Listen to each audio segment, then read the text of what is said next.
And he wants to know who your title favourites are for F2 this year. That's a very good question. For me, I think I agree. Jahan is, I think, on paper, very high up there in the list. Obviously, he's with Prema, and I know how good that car is. And you know, he's in his third year of F2, so got a lot of experience. I'm interested to see how Hauger goes. He could be, you know, maybe he'll do the same as me. I don't know. But yeah, I think his F3 season last year was very, very strong. So we'll see. And I mean, we won't really know anybody's true pace until the first race weekend. But I think, yeah, the two Prema guys, you definitely can't count them out. I think Porsche, obviously, certainly up there as well. You know, I think last year he showed, you know, moments of brilliance. Obviously, Monaco was a big highlight.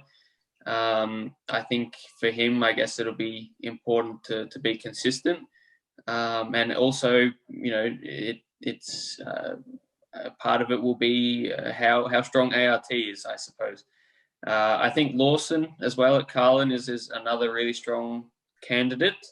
Obviously, you know, Carlin a very strong force, and you know, I think Liam is a very good driver, very fast driver. Obviously, very skilled at wheel-to-wheel combat and you know, quite aggressive. So it'll be interesting to see. Obviously, he had a few good moments last year as well, and you know, I think again similar to Teo, his, you know, I guess consistency is going to be their biggest thing.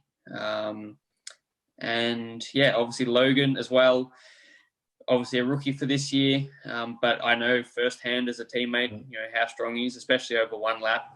So yeah, I think they're probably my candidates, I would say. Obviously Dylan at Virtuosi as well. I know that car is strong. I know Jack's a good driver. So I can't really pick a clear one out of those sort of 5 or 6, but I mean, you've got Yuri at High Tech again. They showed moments of brilliance last year as well. So there's a lot to choose from, really. But yeah, if I was going to pick one, I'd probably say on paper, Jahan has a lot of things going for him. So we'll see how that goes. But yeah, it's very, very tight between those sort of 5 or 6 guys.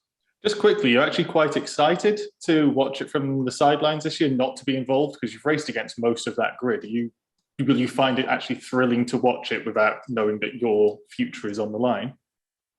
Probably, yeah. Like, I mean, F2 racing is always exciting, and this is quite an ironic statement. Well, maybe not ironic, but an interesting one. When I was racing in F3, you know, one of the highlights of the weekend was watching in the truck the F2 races, because there was always chaos and they were always exciting.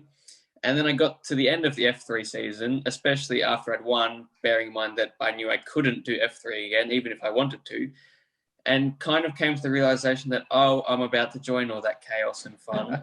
And so, you know, this is good, but obviously F2 is very chaotic by its nature. So I am certainly looking forward to watching F2 because it's always exciting. And you know, knowing the guys on the grid and racing against them, you know, it makes it a little bit more personal, I suppose, as well. So, yeah, I'm certainly looking forward to seeing how the season unfolds. Is there someone you mentioned your favorites? Is there someone you're rooting for? Maybe the Prema guys, or? You know, I think obviously I spent 2 years with Prema, so you know, I would really like to see the Prema guys do well. There's also obviously Jack in the Alpine Academy now, and you know, fellow Aussie compatriot. So it'd be nice to see another Aussie doing well. But I'm not going to name names. I think, you know, those 2 affiliations are enough. But yeah, I think, yeah, you know, of course, if I could see a Prema driver win or an Alpine driver win, those would be my first picks, I suppose. You're not an F1 driver yet, but you've got the F1 political answers down to a T.